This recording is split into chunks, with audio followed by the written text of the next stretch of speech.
श्रीविद्यातीर्थाष्टकं वर्णसदुष्टाय मेधात् विद्यातीर्थयेति यस्य जिह्वाग्रे विलासति सदा स योगी भोगी स स्यान्नदात्र सन्देहलम्बिकायोगनिरदमबिम्बगपतिरूपिणं विद्याप्रतं नटोगाय विद्यातीर्थमहेशवरं भवन्तकारसूर्यं यवम्बबोधि प्रभूतपथाभग्निं नतहृणमानसहं विद्यातीतं नमामि योगीशं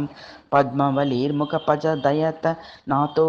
सरेत्रीचिक्रं हृत्य यत्कृपायं तं विद्यातीतं नमामि योगीशां भक्त्या यत्पादपद्मं भजतं योगः षण्गयुताः सुलाभस्तं करुणाप्तिं विद्यातीतं नमामि योगीशां ह्यत्यविद्यावृणुदे यदपादानां